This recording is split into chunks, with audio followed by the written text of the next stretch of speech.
Perfect. All right. Welcome back to the Security Shift, where we unpack how modern security leaders drive clarity, resilience, and growth inside today's most complex environments.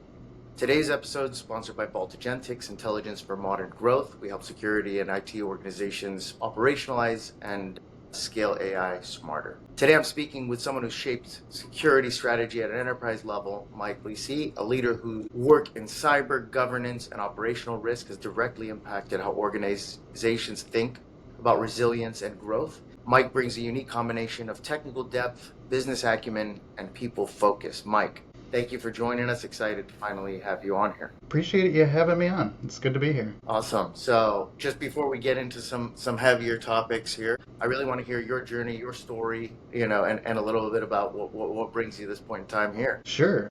I got involved into computers when I was like a kid, right? This was mid 90s. Computers were just growing, just getting into the households. Internet was just, blossoming. So I was all in right from the get-go, right from there.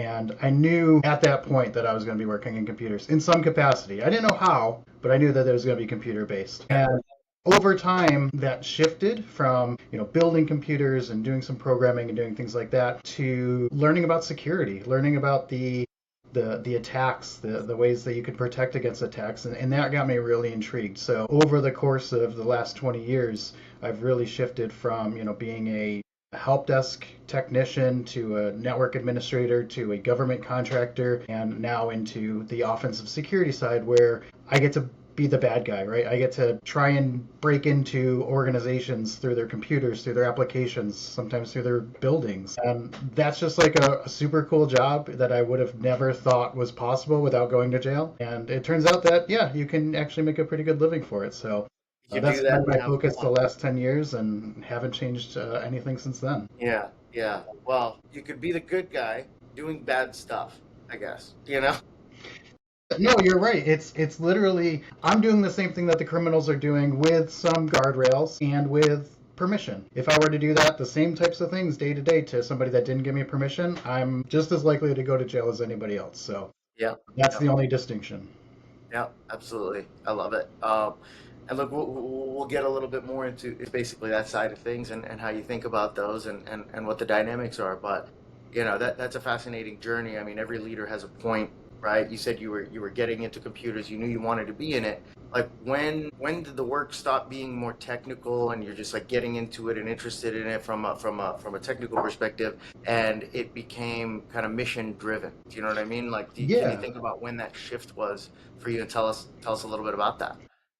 The shift for me happened right in the middle of the COVID pandemic that was going on, right? I was working as a consultant for another company, and I had this opportunity that arose that allowed me to work with students across the country to basically bring some of the knowledge that I'd gained over the decade before. And in order to do that, I would have to make a change to what I was doing because I didn't have the time to do both of those things. So that was the point when I decided I was going to, instead of working for somebody else, to start my own company, to then transition into that new role and take on those new responsibilities. And it was a huge learning process, and it still continues to be. But I haven't regretted that decision, and it's really opened a lot of new doors. So we're coming up on 5 years now since that transition. I love it. I love it. Exciting times right now. It's a great time to basically be in that transition, right? So, No lack of work, that's for sure.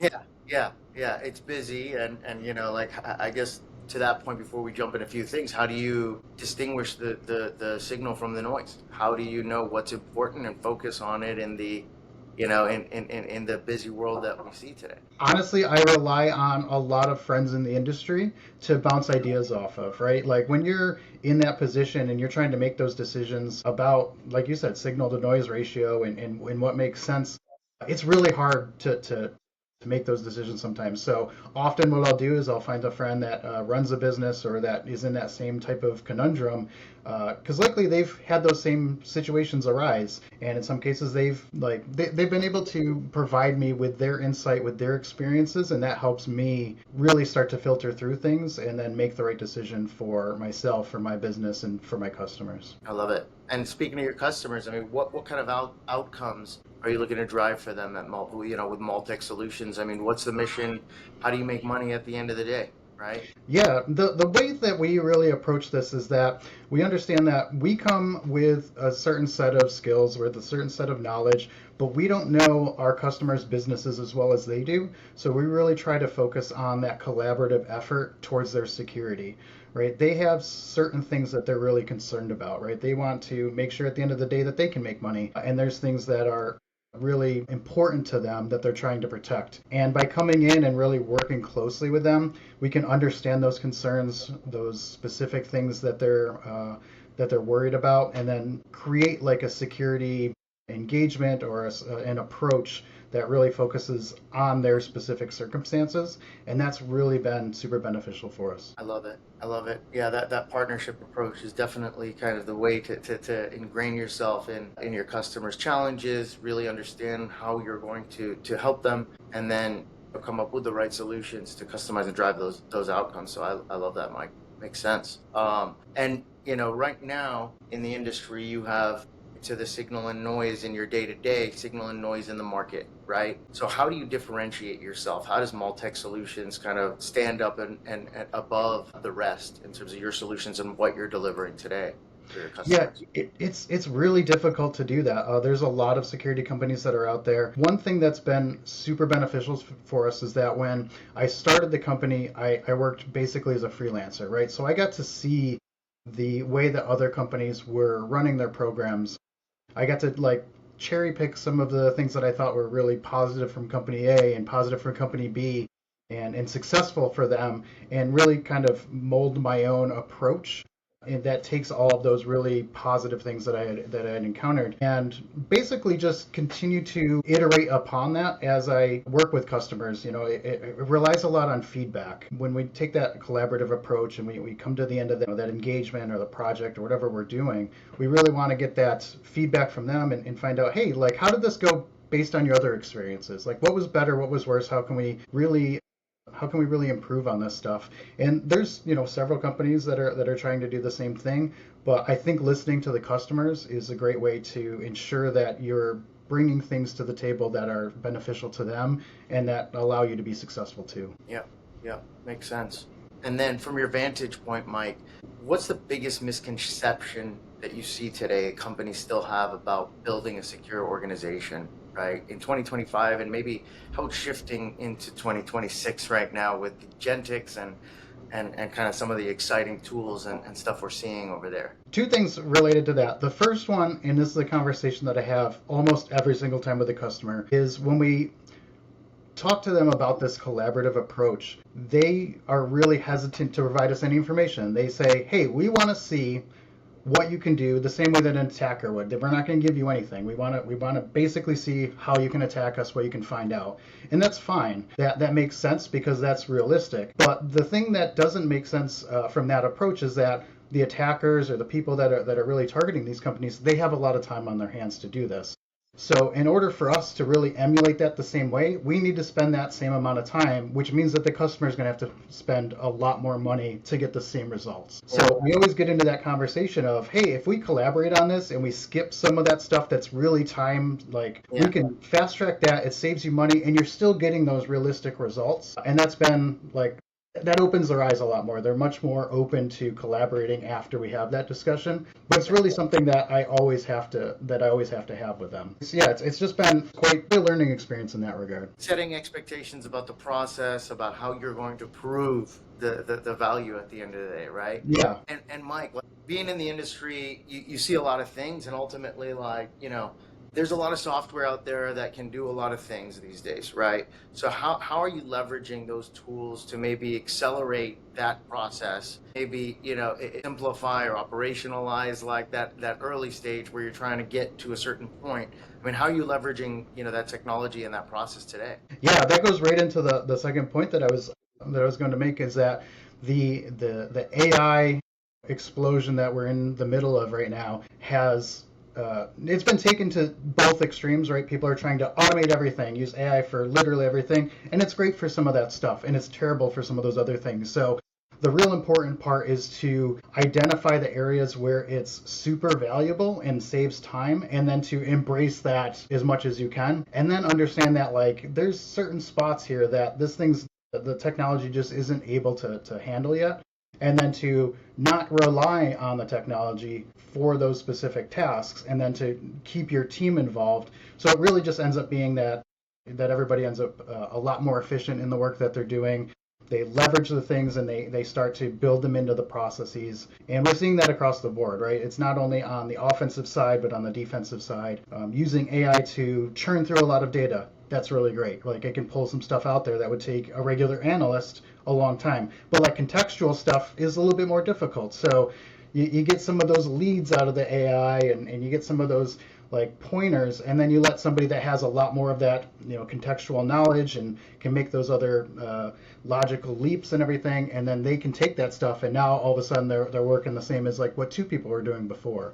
So that's really where it's been super beneficial for us. Amazing. And then, I mean, driving efficiencies is a bit more challenging to quantify ROI. Is there anything that sticks out in your mind in terms of tools that maybe have surprised you in terms of the return once adopting? Or yeah. Yeah, it's really just been for me personally, the growth of the LLM models, things like Claude and OpenAI, to really help us with documentation and reporting, not only for like reports and things that we deliver to the customers, but also to speed up our internal processes, to really revamp our procedures and our policies and all that stuff that we're using internally.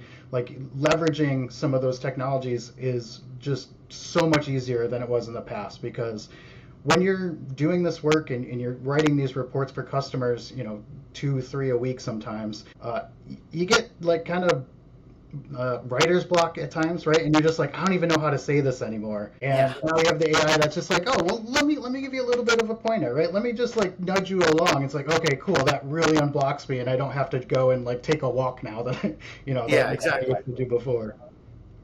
But try to take the walk anyways. Lowers your blood sugar, glucose levels. It's healthy for your mind. You got to get some fresh air. You got to step away. You're Can't right take. about that. You Yeah, got to that run has for been a too long, problem. no matter what. Yeah, yeah, that's funny. So Mike, like, in working with your clients right now in this day and age, like, you need resilience in adopting solutions. You need understanding in terms of how something's going to work and iterate. You have to kind of work towards the right solution because we have these tools available. You're able to kind of customize and go very niche, right, for particular clients. However, that might take some time, right? How are you seeing that appetite? How are you seeing the resource constraint? How are you seeing that play out when, there's a requirement really for you to work alongside your clients for, for a good amount up front until they might realize the benefits of the solution, right? Like, how hard is it to get over that, number one, and then a little bit of insight on your side on human versus AI, or human with AI, or the whole debate about, how we're working alongside, or what it is going to take over or not. Yeah.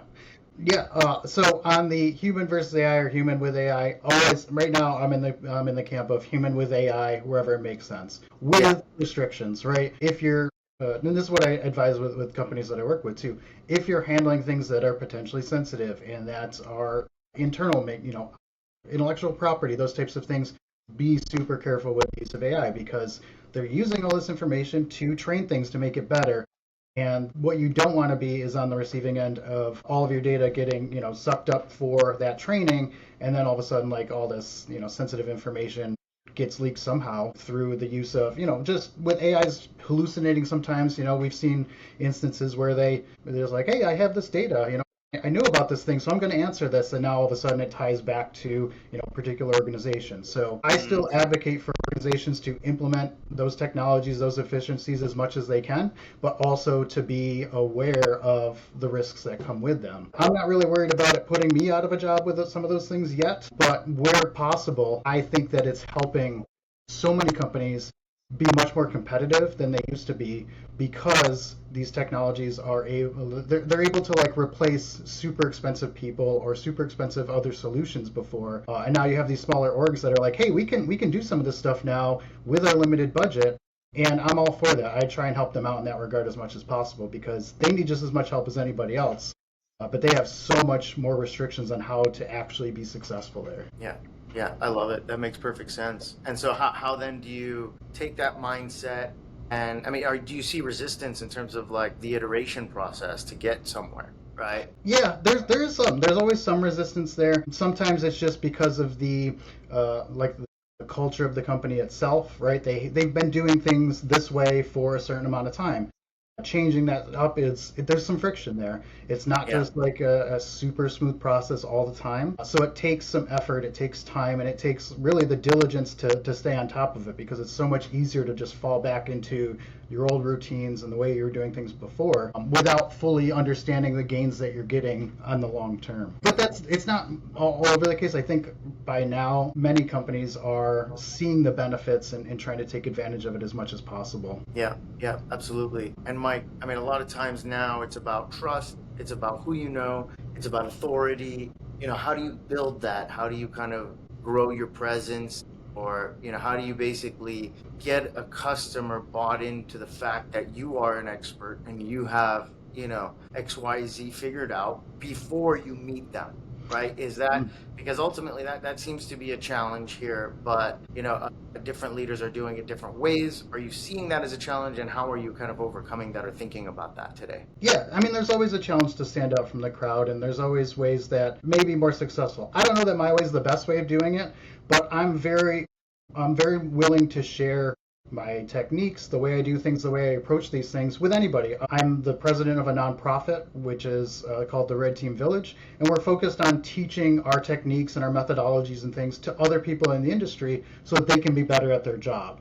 So if it's a customer that I may not get, if they're working with somebody else that I've been able to interact with, I still want them to do the best job that they can to protect these organizations. So Yeah, by being open like that and being willing to share some of that stuff, it sets you up as being like, hey, I'm not just like holding all of the cards here. I'm not trying to like protect everything. I want to see everybody succeed. I want to see everybody be secure, and whether or not they go with me, that's okay, right? I'm not the right solution for everybody, so as long as they find somebody, and if I can contribute to that in some way, that really helps validate, what I believe in, yeah, the types of things, that the way that I approach these things, and hopefully that ends up coming around and having folks come back to me and be like, hey, let's talk to see if this is a good fit. And that's the first yeah, thing I say anytime I talk with a customer is like, let's talk about what your needs are, and let's make sure that it's a fit, because if not, I have so many friends in the industry here, I can point you to somebody else that I feel like would serve your needs better. And it correct.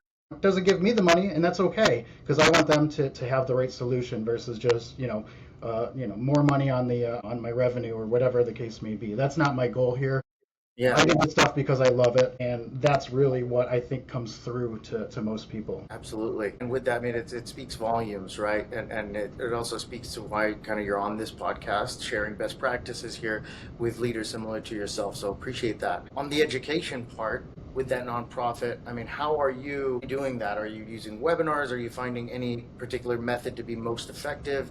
Because ultimately, like that awareness, that education is critical for anyone to make a decision or to go down that, any path of adopting a solution, right? So how are you kind of taking that education to the next level? I mean, you already have, obviously, having that nonprofit driving that, but like, how do you, how's it going, right? And how Yeah, can you improve? Yeah, yeah. Well, so I was elected to the position of president, this past year at the beginning of 2025. I'm losing congratulations. track of the year at this point. So Nice. it already had a really well established community. But largely what we do is we go to security conferences where there's a lot of practitioners, a lot of technical folks, and we run workshops, not only just from our team, but we have other people in the community that are interested in sharing their skills or sharing a technique. We run these workshops for anybody that wants to go. Doesn't cost any money except for maybe the conference attendance. And we just try and be as available as possible. So normally we do this at a conference called DEF CON in Las Vegas in August, which has about 20,000 people that attend. But that's expensive to go to. So what we'll do, and what we're going to be doing here coming up, is we take all of those really successful talks and really popular talks that happened at DEF CON, and we invite those people to come back, and we run a live stream in February that basically says like, hey, if you couldn't make it, we're having those people come back, and just you can come watch and learn the same things that you may not have learned there. And then we just try and show up to some of these other events and just interact with people, offer our resources that we have, anything that we can do to make them successful. Like, that's our goal. We do it with the graciousness of our sponsors, right? We don't really we fundraise from that perspective, but like everybody on the team is a volunteer. We're all just doing this because we love doing it, and it's super beneficial. You make a lot of really cool connections, and sometimes it just takes you like incredible places that you didn't expect. Yeah.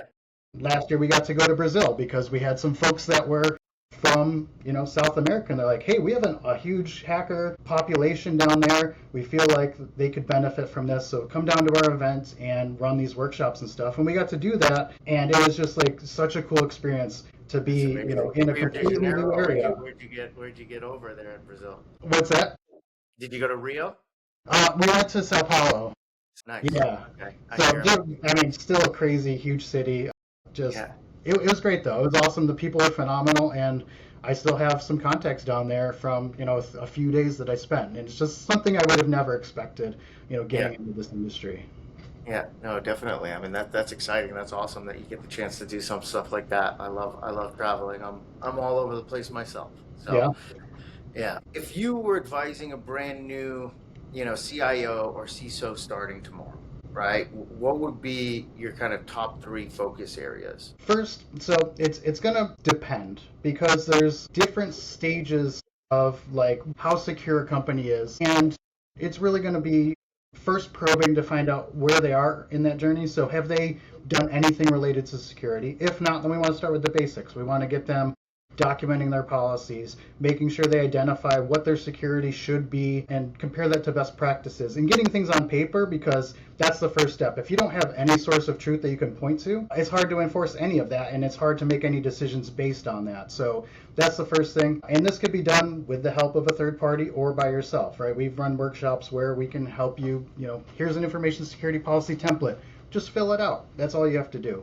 That helps you also with like cyber insurance and those other things when they're like, hey, do you have a password policy? Do you have like an emergency response plan? Do you have any of those things in place? And you can say, yes, I do. And then number two is follow those things. Obviously, if you have them documented, you don't do that. That's not really going to be ideal. But then once you have those policies, that's basically stage one. Stage two is to now use those policies and now identify all of the things that can be affected within the organization and prioritize those things because there's risks everywhere. We can talk to the same type of company and the same industry, but in the same even physical location or very close proximity to each other, the risks may be completely different and they have to prioritize those. So it's not going to be like, hey, if I'm a bank, what's bank 2 doing? What's bank 3 doing? It really doesn't compare exactly the same. So you have to identify those and prioritize that stuff. And then once you get really a solid foundation down with some of those, then you start doing those assessments, those things that where we come in, like those. Let's see how well those are implemented and if there's gaps that are missing and that we can identify and expose and determine what how impactful those are going to be. So as I'm sitting down with the organization, I'm going to probe that out and then highlight where those gaps are and then just come up with a plan that makes sense that fills those needs and then also tells them this is where you're going to go to next or this is where you should look towards so that you have a plan in place and you have a roadmap ready to go so that you can continue that security journey. Nice. I love that.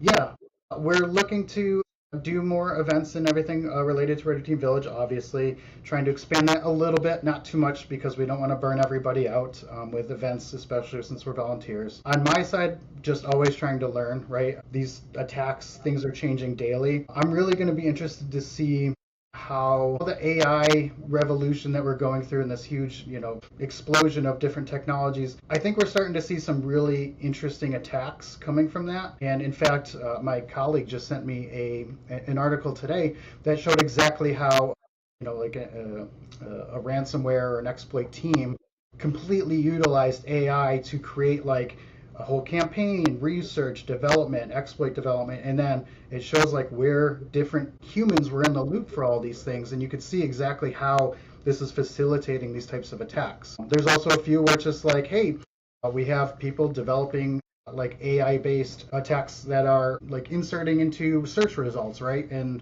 some of those search results all of a sudden like are impacting. If you're having the AI say like, hey, can you search for XYZ, and it goes out and it pulls something that has like malicious prompting into it, and the AI tries to interpret that, now all of a sudden you're getting attacks on the models because of things that the models are going to, for. What did you do? You're clicking through a ChatGPT or a Claude Yeah, or because they're adding all these features, right? They're saying like, hey, before it was just like, hey, I'm just going to generate text, but now it's like, oh, I can go search that site for you. But now yeah, if malicious stuff for those models in that site, now you're attacking the models, which could really influence what they do for the users. And I yeah, think we're going to see a lot of that coming out in the near future. See, for me, and this is why I'm super happy to be here, and something I'd love to talk more about. It's how do you distill some of this information in a way that like that the decision makers can relate to it, right?